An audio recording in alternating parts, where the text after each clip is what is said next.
Salut à toutes et à tous, c'est Falkin. Il y a 2 semaines environ, Sable à Frites a sorti une vidéo sur les mecs de l'ombre qui écrivent des textes, font des prods, créent des musiques pour d'autres artistes qui plus tard deviendront des tubes. La vidéo est bien complète et intéressante et je vous invite à aller la regarder pour vous mettre un peu dans le contexte. Et en fin de vidéo, il a commencé à mentionner la Ghost Production sans trop détailler le sujet. Je me suis dit du coup que moi qui suis pas mal axé électro, ça serait intéressant de pouvoir parler de cet aspect de l'industrie musicale qui reste même encore assez tabou. En résumé, c'est très simple. Le ghost producing, ou la production fantôme pour ceux qui n'ont pas eu le torique, c'est le fait d'aider à la création d'une œuvre, une musique, ou bien même de complètement en créer une de A à Z pour un autre artiste sans être crédité pour cette œuvre. Pas avoir son nom dans le titre sur YouTube quoi. Mais ça potentiellement ça veut dire pas mal de trucs derrière aussi. Selon comment a été négocié le contrat. Ça veut dire peut-être par exemple que le ghost producteur aura aucun droit d'auteur sur le morceau qu'il a créé ou aidé à créer. Et ça serait dommage parce que ça peut représenter de la pépette. Entre les diffusions radio, les festivals, les clubs, les pubs, les streams et les ventes, je peux vous dire que certains artistes, la SACEM, c'est clairement leur meilleur ami. Et malheureusement, pour des ghost producteurs malchanceux qui savent mal négocier leur contrat, une connaissance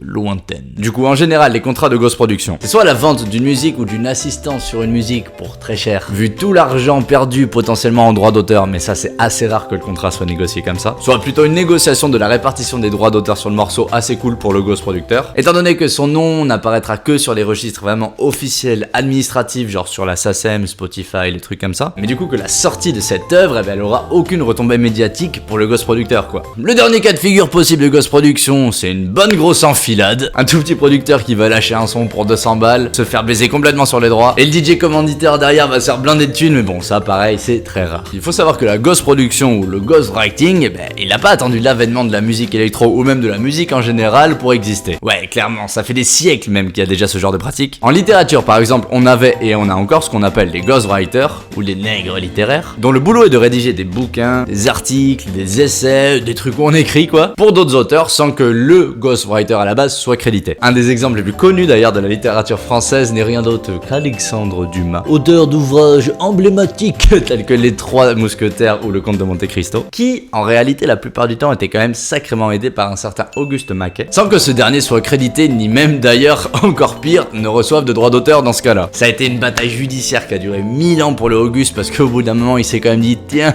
je serais pas en train de me faire baiser sur ce coup-là. Au final, de ce que j'ai compris maintenant, il a été reconnu comme collaborateur, il a récupéré une petite partie des droits, mais bon, ça a bien traîné cette histoire. Maintenant, ce dont j'ai envie de parler avec vous, c'est quel est l'intérêt de la ghost production et est-ce que c'est vraiment moral? D'abord, l'intérêt, il est extrêmement simple, c'est le gain de temps. Certaines personnes, elles sont douées pour écrire, pour composer de la musique. Cependant, par souci de crédibilité, parfois on va préférer demander les services de ces personnes en tant que prestation ponctuelle, plutôt qu'en tant que véritable officielle collaboration. Dans le domaine de la musique électro, par exemple, les DJ, les producteurs, certains artistes préfèrent dire tiens toi, bam, je te file 20 000 balles, tu m'aides à finir un son ou mieux carrément tu m'en fais un en entier, on s'arrange pour les droits d'auteur, blablabla, je t'en filerai un pourcentage, mais sur le titre du morceau final, on écrit qu'il y a que moi qui l'ai fait tout seul. Toi ton nom il sera écrit là, en tout petit en dessous, là, voilà, t'es content, allez bisous. Et ça c'est clairement à ne pas confondre avec la co-écriture, avec la coproduction, où là le nom des personnes est clairement écrit sur la même ligne, genre sur YouTube, lorsque vous avez des featuring par exemple. En vérité dans le fond, la ghost production, dans le domaine de la musique chantée, c'est pas si grave que ça. On peut avoir un mec qui va faire l'instru, on peut avoir un mec qui va faire les textes, on peut avoir un mec qui va faire le mixage, l'arrangement, la partie un peu plus technique, mais tu vas avoir l'artiste à la fin,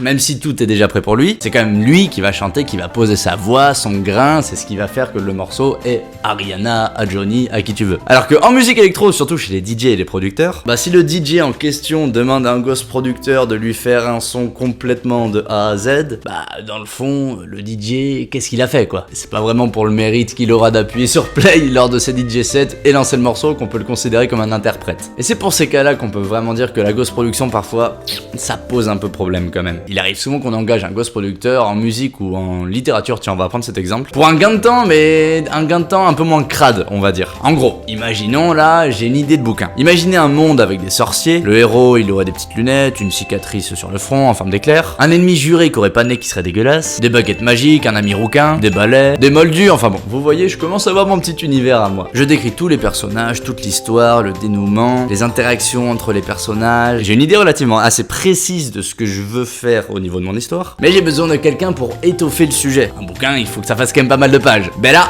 hop, ghostwriter. Le type va suivre mon idée principale pour m'aider à écrire un livre, faire interagir les personnages entre eux, broder un peu quoi. Et ce qui va me faire gagner énormément de temps. Je ne dis pas du coup une seule seconde que Harry Potter c'était ghostwriter. D'ailleurs c'est pas du tout le cas, c'était juste vraiment pour vous donner un exemple. Du coup bah moi hop, lorsque le bouquin il a été écrit, je me prends le petit succès du truc à mon nom, mais je reverse une partie des thunes que j'ai gagnées au type qui m'a aidé à l'écrire ce bouquin. Mais bon, lui on en entendra absolument jamais parler. Donc là dans ce cas là, certes c'est pas moi qui ai fait 100% du travail, j'ai pas tout écrit, c'est vrai. Mais qui, à part moi, aurait eu l'idée de la faire cette histoire? Est-ce que le ghostwriter, si je lui avais pas indiqué clairement ma direction d'idée, mon histoire, mes personnages, lui, il aurait pu y penser, il aurait pu les inventer? Bah non. Vous voyez que c'est un peu moins dérangeant vu comme ça. Effectivement, tout de même, dans une utilisation comme ça, on peut se poser la question de la légitimité artistique de l'artiste sur son œuvre. Mais que ce soit moral ou pas, après vous en faites ce que vous voulez. Mais un ghost producteur, c'est un prestataire qui fournit un service dont il est complètement conscient et qu'il accepte de fournir, en échange d'un billet et ou d'un pourcentage sur les droits d'auteur. Et j'avais pas mal d'autres questions sur le sujet de la ghost production et je savais pas vraiment où chercher. Du coup, j'ai demandé à un copain belge à moi du nom de To Die For. Il a fait du son pour pas mal de monde et est souvent confronté à ces bails de ghost production. Je me suis dit du coup que ce serait plutôt intéressant de lui poser quelques questions autour de ce sujet. Alors que je retrouve mes questions, attendez. Avant de répondre à la première question, je voudrais juste faire la différence entre ghostwriter et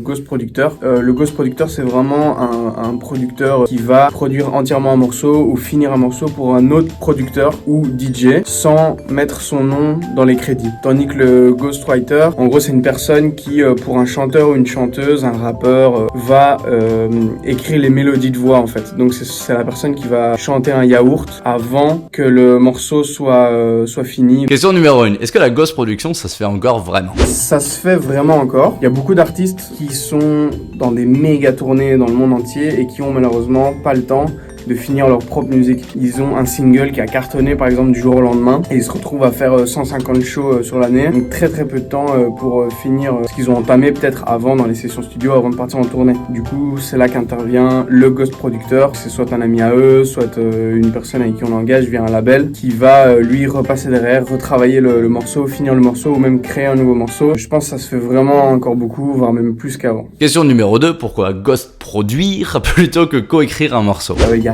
pas mal de bonnes raisons à ça en fait. Ça dépend par exemple du style musical des deux producteurs. Je reçois une demande de quelqu'un qui veut finir son album sur un truc très psy-trance, même si moi par exemple j'adore ça. Je voudrais pas forcément avoir mon nom lié à la trance. Du coup par exemple je vais lui dire ouais écoute voilà je le fais, condition juste qu'il n'y ait pas mon nom mis en avant. À la différence de coécrire un morceau, par exemple ça m'est déjà arrivé qu'on m'envoie un morceau, j'ai une idée dessus, je vais finir le morceau et musicalement ça me touche et ça me correspond. Viens on le finit ensemble et on a nos deux noms crédités sur le morceau en fait. Question numéro 3. Combien on prend pour une ghost production en musique en général? On me demande combien on touche pour ghost produire.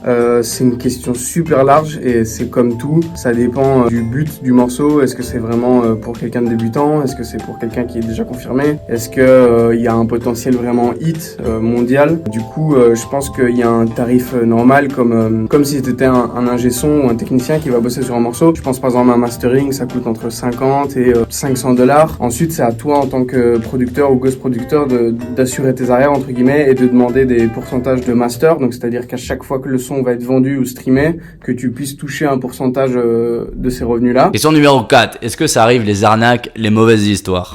Je pense que c'est comme partout, ça peut vraiment arriver. Moi personnellement, ça m'est jamais arrivé. Il suffit juste d'avoir un bon entourage. Par exemple, j'ai un manager qui me soumet une proposition. Je voudrais bien finir ce morceau pour un tel. Moi je dis ouais, pas de souci. Et alors mon manager derrière s'occupe de tout l'aspect contractuel, que tout se passe bien, que ce soit fait dans les règles. Et question numéro 5, est-ce que c'est pas plutôt un tremplin que de ghost produire un gros artiste qu'autre chose? Être ghost producteur pour un autre artiste, ça peut être un tremplin, mais ça va à l'encontre du but d'être ghost producteur. En fait, quand tu produis pour les autres, tu n'es pas censé vraiment non plus dire que c'est toi qui l'as fait. C'est juste une dépanne ou vraiment un travail comme un autre. Ton but à toi, c'est par exemple ce qui peut aider comme tremplin, comme tu le dis, c'est de t'entraîner musicalement dans la prod et avoir un certain niveau et avoir plus de technique et travailler encore mieux tes prods. Ce que disait To Die For à un moment est vachement intéressant. Un DJ fait un titre qui chope un succès monstrueux, il va être obligé ensuite d'enchaîner sur une tournée mondiale abusée et aura du coup plus du tout le temps pour faire du studio, pour créer des sons à lui. Mais à ce moment-là, on peut se demander, est-ce que le plus important c'est d'avoir le nom le plus gros possible, tourner dans tous les endroits du monde, mais à côté de ça, même plus être capable d'avoir le temps de faire ses propres musiques, ou bien prendre moins de dates, passer plus de temps en studio, prendre le risque du coup d'être moins connu, de moins tourner, de sortir moins souvent souvent des morceaux, mais en attendant d'être 100% authentique. Je pense qu'il y a un juste équilibre à trouver entre les deux. Certains tubes qui ont été ghost prod, s'ils avaient été sortis par l'artiste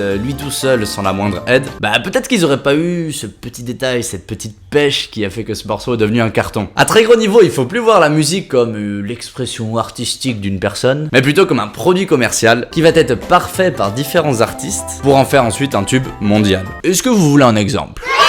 Taki Taki de DJ Snake, à la base du coup, c'est 4 interprètes, c'est 4 artistes. Mais si on va sur le site de la SACEM américaine, qui est l'ASCAP, on se rend compte que 9 personnes ont travaillé sur ce son légalement. Soit 5 personnes de plus que les interprètes de base. Et ça commence à en faire du monde là, 9 personnes sur un morceau. C'est à se demander quel a été le rôle de chacun dans l'histoire. Qui s'en fout? Bah ouais, le morceau reste un carton, qu'il a été produit par 1000 personnes ou seulement par une. Et ça, la plupart des gens s'en foutent, et c'est plutôt normal. Moi personnellement, le fait qu'un artiste se fasse ghost produire des morceaux entiers pour lui, je trouve ça un peu nul. Mais même ce genre de cas, ça arrive super rarement. Dites-vous plutôt que ça va être un mec très connu, qui a eu de la chance, qui sait pas produire de musique, qui va se faire aider par un producteur super technique. Le type va lui donner des directives, je veux un son qui ressemble à ça, tadadadada. Le type va dire, ok, tiens, je te fais ça, il lui envoie. Le mec se dit, ok, ça correspond parfait à ce que je voulais. Il va le sortir, tu seras pas crédité, mets-toi des pépettes, et voilà. Bienvenue dans l'industrie musicale. J'espère que ça a pu vous aider un peu sur la compréhension du ghost producing. On reparlera de sujets dans ce style en vidéo. Et pour ne pas les rater, n'hésitez pas à vous abonner et activer la petite cloche. Et sur ce, je vous dis à bientôt, musicalement vôtre.